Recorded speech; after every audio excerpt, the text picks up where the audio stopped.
그 당시의 성전 문화라는 것은 우리가 400년의 포로 중간 시대를 공부해 오면서 보았지만은 그런 여러 지배 국가가 돌아온 공동체에게 해온 여러 역사의 그 흔적 속에 예수님 당시는 이런 모습까지 되어 있는 성전 문화를 갖고 있었다는 것을 보여준다는 얘기예요. 그런 성전 문화, 그런 성전의 개념은 진정한 왕으로 오시는 예수께서 역사를 찢고 시공의 제한을 받으면서까지 하나님의 나라 백성 가운데 샤켄 하시려고 들어오시는데, 그가 들어와서 앉으셔야 할 자리가 어디겠어요? 어디겠어요? 왕좌다 이 말이에요. 거기가 어디예요? 예루살렘 성전이라는 거예요. 예수님의 공생애의 제일 중요한 첫 번 그 당신을 모든 당시 온 세계에, 그리고 유다 예루살렘 지역에 당신을 선언하시는 형식이 무엇이었느냐? 예루살렘 성전을 뒤집어 엎어 당시 기득권 세력이었던 대제사장과 그들의 신학을 밑받침해주는 사두개파와 그들의 장사하는 것을 정면 도전하심으로써 예루살렘 성전의 진정한 왕은 나다 하고 당신을 선언하시는 방식이 성전을 청결케 하시는 사건이었다 이 말이죠. 이때부터 예수님은 온 세계에, 왜? 6월절이었거든요. 외국에 흩어졌던 디아스포라들이 왔다가 다 봤을 거 아니야, 예수님이 하시는 일을. 퍼져나가게 되는 뭐가 되는 거예요?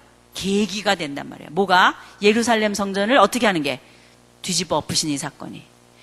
생각해 보세요. 한 이름 모를 청년이 나타나서 노끈으로 짐승들을 내쫓으면서 내 아버지의 집으로 광도의 구려를 만들었다. 내 아버지의 집은 만민이 기도하는 집이다. 그러면서 막 이렇게 하니까 짐승들이요, 마치 이게 노아 홍수 때 노아 그 방주 안으로 짐승들이 막 떼를 지어서 두 쌍씩 막 이렇게 들어갈 때 하나님의 창조의 권능으로 짐승들이 막 그 안으로 들어가는 그런 단어로 쓰여져 있어요. 짐승들이 지발로 창조주의 권능 앞에 막 무서워서 이렇게 나가는 그런 그 용어로 짐승들의 그 움직임이 써 있는데, 사람들이 어떻게 생각했어요? 내 상품 막 이러는 거 아니겠어요? 전부 뒤죽박죽이 돼갖고 막 그러니까. 근데 여러분, 제가 며칠 전에도 말씀드렸지만, 이 짐승을 죽여서 피 흘려서 제사 지내고 번제를 드릴 때의 그 뜰은요, 완전히 피바다예요. 막 피가 흥건한 거예요. 왜? 수도 없이 죽잖아요, 양들이 막 수도 없이 죽어요. 그럼요, 그때요, 여러분, 정말 난장판이 된 그거는요, 진짜 지금으로 말하면 911 사태 이상으로 탑 뉴스가 될 만큼 막 난리가 난 거예요, 그 안이. 막 짐승들이 이리 튀고 저리 튀고, 피가 이리 튀고 저리 튀고, 사람들 몸에 옷으로도 막 피가 이리 튀고 저리 튀고 막 난리가 난 거예요. 그럼 이 난리가 난 성전터에 한 분이 나타나서 그거를 하고 있다 이 말이에요. 그러면 이 순간 모든 당시 사람들이, 아니 이 현장에 없었어도 온 세계의 디아스포라로 흩어져 있는 사람들에게까지 나중에 전파될 얘기가 뭐겠어요? 전파될 얘기가, 이게 X좌표와 Y좌표를 만들어서 예수님의 행적을 3년 동안 이제부터 여기다 채워넣는다 할지라도 So what? 뭐 때문에 이거를 채워넣어서 읽어가면서도 왜 읽는지도 모르고 읽으면 안 된다는 거예요. 다시 말하면 뭐냐, 이것이 하나의 틀이라면, 이것이 하드웨어라면, 성경을 읽기 위해서 이 틀을 만든 거라면, 예수님의 행적을 읽기 위해서 틀을 만든 거라면은 이것을 읽기 위한 관점이 있어야 된다 이 말이에요. 이것도 구약처럼. 구약도 관점이 있어야 된다 그랬잖아요. 하나님은 누구다? 왕이다.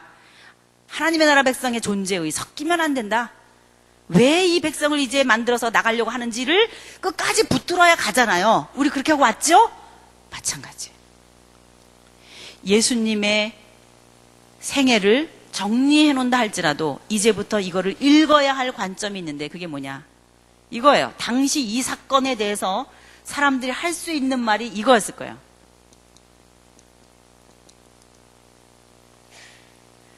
동의하시죠? 왜? 지금 혜성처럼 어떤 존재가 하나 나타나서 모든 세계의 소위 야훼 하나님을 섬기려고 하는 사람들이 초점 맞춰져 있는 이 6월절 예루살렘 성전에서 완전히 지금까지 있었던 예배 개념을 뒤엎어놓고 뭐라 그래요? 사람들이 이렇게 질문하는 데 대해서 예수님이 어떤 대답을 하셔요? 나중에 이게 예수님의 십자가에 못 박아 죽이려고 할 때 나타나는 증거 자료가 됩니다. 이 예루살렘 청절케 하는 사건을 예수 십자가 처형과 연결시켜서 어떻게 사건의 추이가 가는지를 볼 줄을 알아야 돼요. 자, 이 상황에서 예수님이 몸에도 피투성이가 됐을지 몰라요. 그 짐승들의 피가 다 튀었을지도 몰라요. 막 이리 튀고 저리 튀니까. 저는 분명히 그렇게 됐을 거라고 생각해요. 그럴 때 그 거기에 있는 수많은 사람들이, 세계에 있는 사람들이 이 사건에 대해서 첫 번 탄성처럼 지르는 말이 있다면 뭐예요? 저 사람 누구지? 이거예요. 이게 기독교에 입문할 때, 교회를 출입할 때 여러분들의 마음속에 가져야 할 첫 번째 탄성이어야 돼요. 예수, 그는 누구인가? 이거예요. 맞죠? 당시 사람들이 막 그러고 있는데 거기서 막 피투성이가 된 채 서 있어요. 그때 모든 사람이 그 사람이 누군지 몰라요, 지금. 그러나 말할 수 있는 질문이 있다면 이거라 이 말이에요. 예수, 아니 저 사람은 누구냐? 그랬을 때 오, 나 아는데 그런 사람이 있었을지 모르죠. 누구겠어요? 갈릴리, 나사렛에서 온 예배드리러 온 사람들. 오, 목수의 아들인데 요셉의 아들이야. 나사렛 청년이야. 나사렛 사람이야. 이렇게 될 거 아니에요. 그게 뭐예요? 예수 누구냐? 나사렛 예수예요. 오, 우리 동네 사람이야. 이런 거예요. 그럼 어떻게 되냐? 저 사람 누구냐 해서 그 다음에 뭐가 된 거야? 예수. 나사렛 예수? 도대체 누구냐? 누구길래 저걸 하냐? 예수라는 저 청년이 이 일을 하는 당위성이 뭐냐? 누구길래 이걸 하느냐? 이게 당시 유대인들의 예수를 향한 질문이었다고요. 예수님이 공적으로 나타났을 때에 그 당시 부류의 사람들이 이 무드를 읽으면서 읽어가야 돼요, 성경을. 그 당시 사람들이 뭘 생각하면서 예수를 봤을까? 예수님의 제자들도 뭘 생각하면서 예수님 이렇게 쫓아다녔을까? 이런 거를. 그럴 때 우리가 할 수 있는 말, 이 질문에 대해서 예수님께서 하신 말씀이 뭐예요? 네가 무슨 일로 이런 일을 행하느냐? 그랬을 때 예수님이 뭐라 그랬어요? 이 성전을 어떻게 해요? 헐어라. 내가 어떻게 한다 그랬어요? 사흘 만에, 3일 만에 어떻게 하겠다? 이 성전을 다시 짓겠다. 이야, 대단하죠? 이게 뭐예요? 예수 구속사역의 클라이막스가 되는 말을 한마디로 탁 던진 거예요, 예수님이. 성전과 관계되어서 당신의 몸 대신 성전과 연결시켜서 이 사건 이후로 예수님이 성전을 헐어라, 사흘 만에 일으킨다 라고 한 이 대답이 십자가에 못 박혀 돌아가실 때 증언하는 사람들이 그거를 뭘로 쓴 거예요? 증거 자료로 썼잖아요. 기억나시죠? 증인으로 출두할 때 이 말을 쓴 거예요. 그럼 이제 우리가 X좌표와 Y좌표를 만들어 갈 때에 계속해서 이 질문을 품고 가야 돼요. 예수 누구냐 이거예요. 여러분도 마찬가지예요. 앞으로 신약을 공부해 나갈 때, 사복음서를 읽어갈 때 여러분이 가져야 할 안경, 쓰고 있어야 할 안경이 뭐냐? 끝까지 잊어버리지 말아야 돼요. 뭐냐? 그가 도대체 누구냐? 예수 그는 누구길래 이런 일을 행하셨고 이런 말씀하셨는가? 여기에 초점을 맞추고 읽는 것이 사복음서를 읽는 방법이다 이 말이에요. 앞으로. 그거를 제가 어디에 써놨냐면 이 생장점이 터지는 성경일통학교 그 성경 읽어진의 책에 이렇게 약간 색깔 있게 만들어 놓은 배경에다 글씨 써놓은 것들이 있죠. 거기 보면 생장점 포인트다 이렇게 해놓은 것들이 있죠. 그 생장점 포인트들 중에서 제일 긴 내용으로 써놓은 게 220페이지에 있는 예수님의 행적도 관점이 있어야 읽어집니다. 이거예요.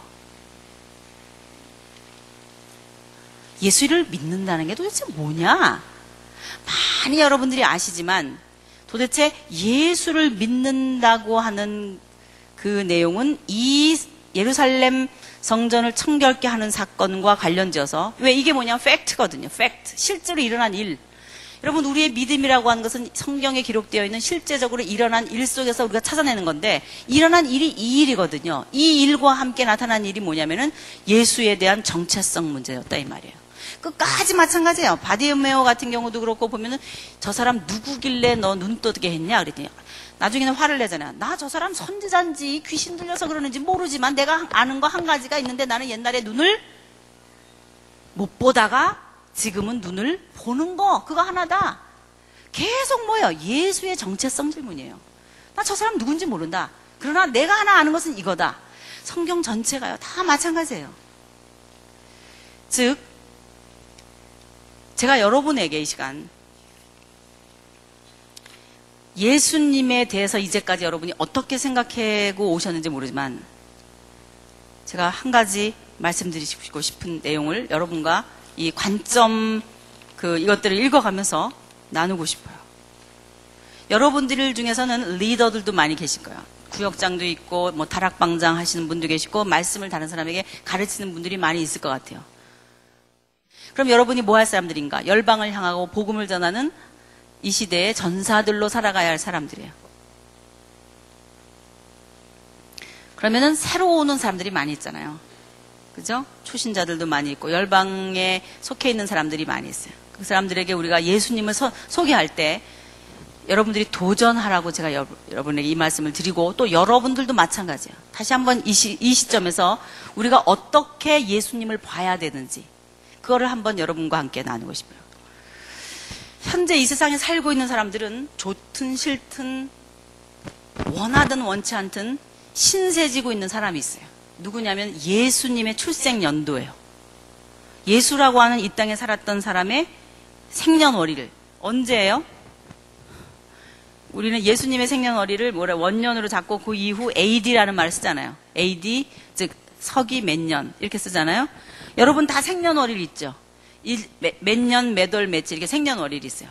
그럼 여러분들의 생년월일은 여러분이 예수님을 알든 모르든 알기 전에든 안 이후든 상관없이 계속 누구의 이름에 신세지고 기대어 살고 있었어요. 예수님의 출생과 연관하지 않고는 여러분의 생년월일도 못 써요. 이 말을 제가 왜 하냐? 객관적으로 예수라고 하는 분은 역사 속에 이렇게 온 인류에게 영향력을 미치고 지금도 분명한 하나의 사실로서 이 땅 위에 살아있었던 사람으로 등장하는 역사적인 인물이라는 거예요. 좋든 나쁘든 원하든 안 원하든 김정일 동지도 자기의 생년월일을 말할 때 나는 예수라고 하는 나사렛 그분이 태어난 이후 몇 년 며칠 있다가 태어난 사람입니다. 이렇게 한다 이 말이에요. 여러분이 돌아가신 다음에 여러분의 자녀가 와서 때때로 꽃을 놓아둘 그 무덤 앞에 비석에 세워질 그 숫자 정확하게 있어요. 내가 태어난 연도는 지금 현재 알고 있어도 죽을 연도를 아는 사람 이 중에 한 명도 없어요. 그러나 다 있어요. 거기 써놓을 거예요. 몇 년, 몇 월, 며칠 이렇게. 그것도 역시 예수 그분이 이 땅에 온 지 얼마 있다가 나는 죽는다. 그 숫자예요. 여러분 2000 한 50 몇 년 이거 여러분의 숫자가 아닐 사람 무지 많아요. 지금 2004년 이건 여러분의 숫자죠? 2040 몇 년 이게 여러분의 숫자가 아닐 사람 많아요.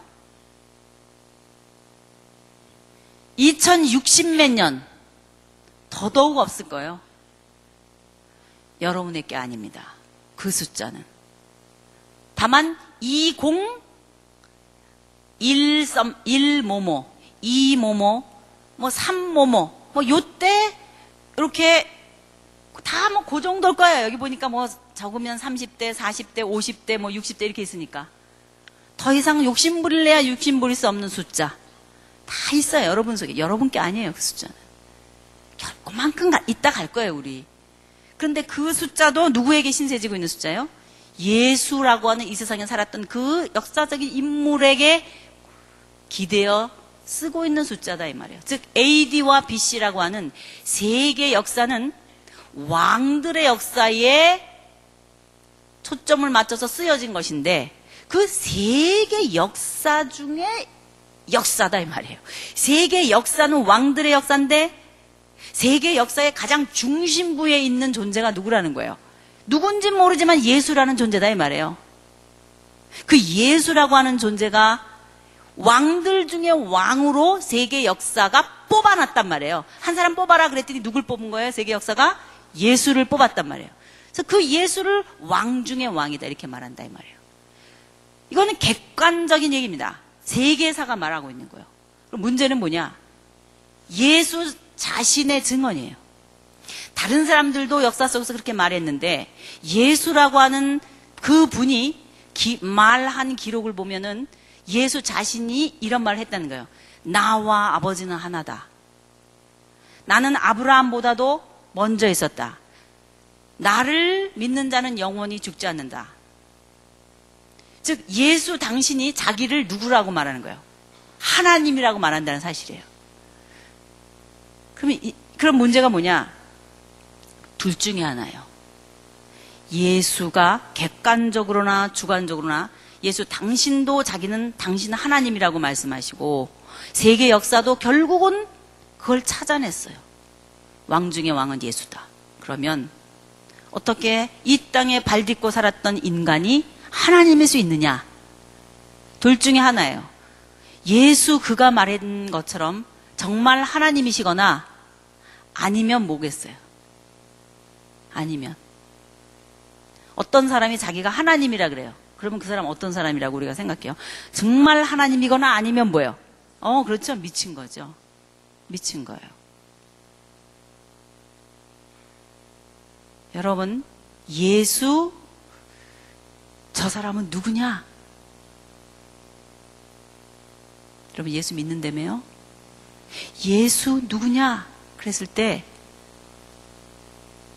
여러분이 표를 던질 수 있는 경우는 둘밖에 없는 거예요. 하나는 진짜 예수 그가 말하듯이 하나님이거나 아니면 뭐예요? 미친 사람이에요. 둘 중에 하나예요. 4대 성인 중에 한 사람? 트릭이에요. 어떻게 사람이 하나님이라고 말하는 사람 보고 성인이라고 말할 수 있어요? 미쳤지? 진짜 아니라면. 그리고 진짜 그가 하나님이라면 어떻게 그가 4대 성인이 될 수 있어요? 사람이지. 무슨 말인지 아시겠어요? 그러니까 예수는 4대 성인이라고 말하는 거는 틀린 말이에요. 논리적으로. 4대 성인이라고 말하는 사람한테는 논리적으로 갖다 들이대야 돼요. 4대 성인은 틀린 대답이다. 둘 중에 하나만 고르라 그래야 돼요. 뭐하고 뭐. 진짜 하나님이거나 아니면 뭐예요? 진짜 미쳤거나 둘 중에 하나인 거예요. 이걸 가려내는 게 사복음서를 읽는 안경이어야 된다 이 말이에요. 예수 그는 누군가? 그는 바알세불에 집혀서 미쳐갖고 저렇게 자기가 하나님이라고 말한다거나 성경적인 용어로 말하면 참남마도다 이 말이에요. 신성모독죄다. 어떻게 하나님의 이름을 모독해갖고 자기가 하나님이라고 말해? 이 말이에요. 당시 유대인들의 딜레마가 그거였어요. 예수가 한 입으로 나는 하나님이다. 아브라함보다도 먼저 있었다. 이런 말을 할 때 그 말을 들을 때 너무너무 이상한 거예요. 근데 그 똑같은 입을 가지고 이런 말도 하는 거예요. 오른뺨을 치면 왼뺨을 돌려대라. 내 이웃을 내 몸처럼 사랑하라. 사상과 윤리의 극치가 되는 말씀이에요. 이 땅에는 어떤 스승도 그 경지까지 사색할 수 있었을까? 이 세상에 어떤 선생님도 어떻게 내 이웃을 내 몸처럼 사랑하라고 하는 경지의 사색의 수준까지 이르러서 그걸 끄집어낼 수 있을까? 그런 걸 보면 막 대단한 선생님 같아요. 근데 뭐라 그래요? 나는 하나님이다. 이렇게 말할 때는 이거는 우리가 헷갈리는 거예요. 바로 그게 헷갈려가지고 고민한 사람들 중에 예수님의 동생도 있었던 거예요. 너희 형 다니면서 제가 하나님이래. 하나님 보고 아버지래 막 미친 것 같아 조금. 요즘 집에 안 들어오지? 어머니랑 같이 가가지고 정말 막 가서 보니까 막 사람들이 벌떼처럼 몰려와갖고 있는데 막 누가 내 이웃이냐, 하나님의 말씀 뜻대로 하는 자가 내 이웃이다 막 이러시면서 그러는 거예요. 그러니까 예수님의 동생들 헷갈립니다. 어렸을 때 같이 밥 먹었죠. 형이라고 불렀죠. 그 괜찮은 형이었는데 지금 와갖고 자기가 막 하나님이라고 그러면서 다니는 거 심각한 거예요. 한때는 이 형에 대해서 뭐 하는 거예요? 미쳤구나. 가도 너무한다. 선지자쯤 괜찮은데 자기가 자꾸 하나님이라 그래갖고 동네 사람들이 와가지고 자꾸 하나님이라 그러고 미쳤다 그러고 그러는데 좀 말려라. 니네 형 좀 말려라. 이러는 거예요. 근데 보세요. 나중에 유다서와 야고보서에서 뭐래? 주 예수 그리스도 나의 뭐라 그래요? 주라 그래요. Lord. 구약에 야훼 하나님께 붙였던 이름을 붙이는 거예요. 여호와 이름을 붙이는 거예요. 그 무슨 말이에요? 얼마나 많이 여기까지 올 동안에 많은 고민을 했겠냐고요. 한 인간으로서. 딜레마였습니다. 그 시대의 유대인들, 우리는 예수님을 눈으로 못 봐서 지금 예수님을 보면 좀 믿을 것 같지만 당시 예수님을 그 눈 가지고 본 사람들은 그 예수를 하나님으로 믿는다고 하는 것은, 그분의 입에서 나오는 말대로 그가 하나님이다라고 믿는다고 하는 것은 대단한 믿음이요 딜레마였다 이 말이에요. 그럼 뭐냐? 그런 사람들이 손에 돌을 드는 거예요. 어떻게? 미쳤다고. 그 뭐예요? 요한복음 10장에 나타나는 일이잖아요. 어떻게 귀신 들려 미쳐갖고 저렇게 하지 않고는 이런 말을 할 수가 없다. 이거예요. 그러니까 여러분은 손에 돌을 들든지 가편투표를 하는 거예요. 예수 십자가에 못 박아라. 뭐예요? 유대인의 왕은요 하나님이십니다. 맞죠? 그런데 예수 십자가에 못 박혀 돌아가실 때 붙여 있었던 죄의 제목이 뭐였어요? 유대인의 왕이에요. 유대인의 왕은 누구밖에 없어요? 여호와 하나님밖에 없습니다. 우리 봤잖아요. 구약 역사 쭉 흘러내려오면서 여호와만 유대인의 왕이에요. 그런데 예수 흙 풍기면서 샌들 신고 다니는 그 인간 예수, 마리아의 몸에서 난 예수, 그가 야훼 하나님이라는 거예요. 내가 하나님이라는 거예요. 유대인의 왕이라는 거예요.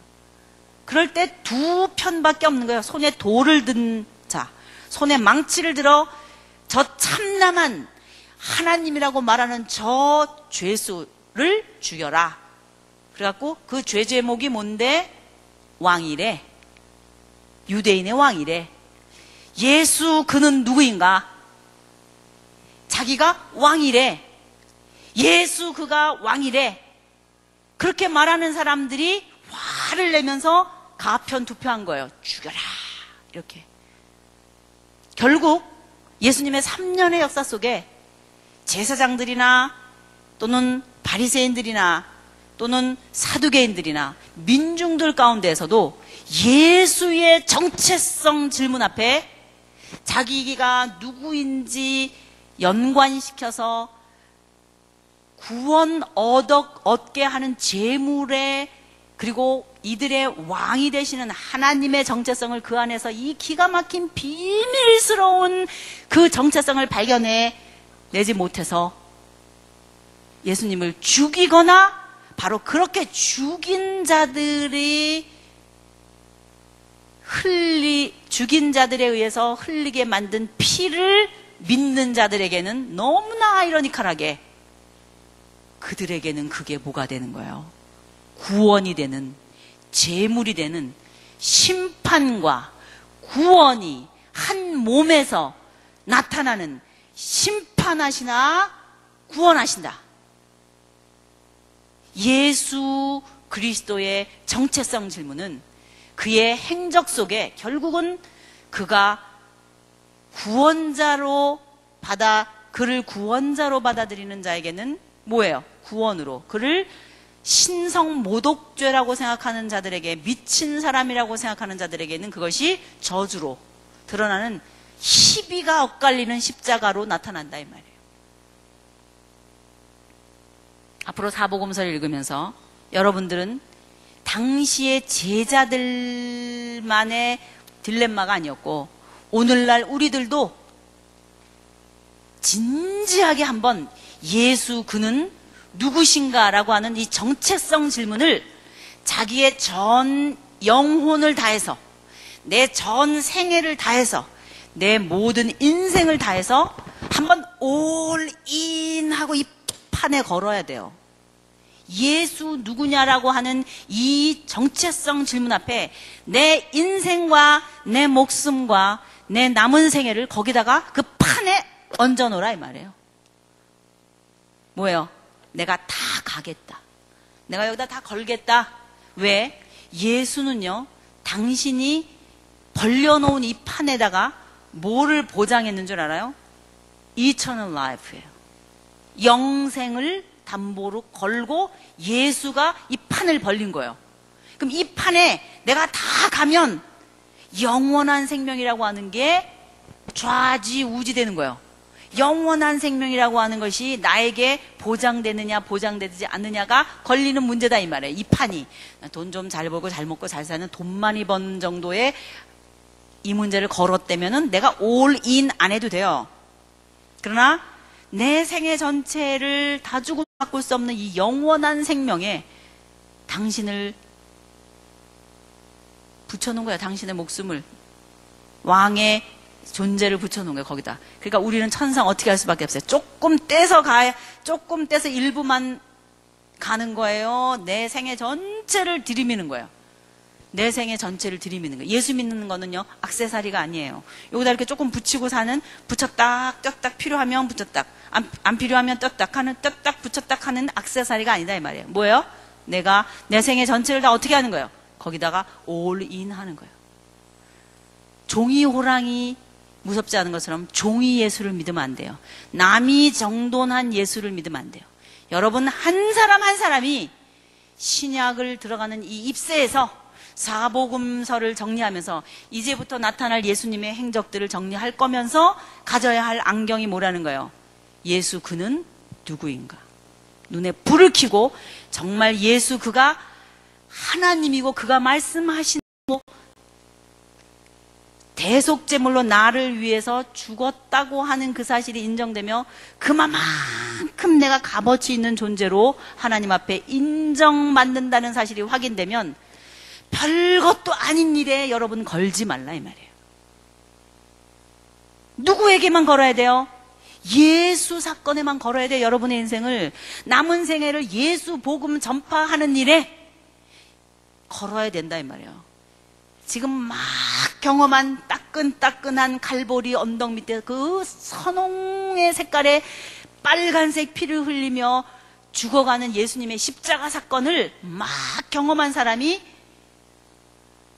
막 뒤에서 막 밀어내고 막 떠받치니까 막 자기도 모르는 사이에 세상을 향해서 튀어나가가지고 이어지는 성경이 그래서 사도행전인 거예요. 사도행전은 그냥 읽으면요, 우선 지명이 너무 많아가지고요, 헷갈려가지고 못 읽어요. 우선 지명이 많이 나오니까 무슨 얘기하고 있는데 사도행전이 안 열리는 사람들이 있는 거예요. 근데 사도행전은 어떤 사람이 읽는 거예요? 지금 막 사복음서 마지막 클라이막스에서 그의 죽으심과 부활하심이라고 하는 이 숨막히는, 숨이 멎는 듯한 이 사건에 접속되고 나가지고는 그 힘에 밀려가지고 막 온 세상을 향해가지고 퍼져나가는 사람, 예수에 전염된 사람, 크리스찬. 저 사람들 미쳤나봐. 저 예수쟁이들이래.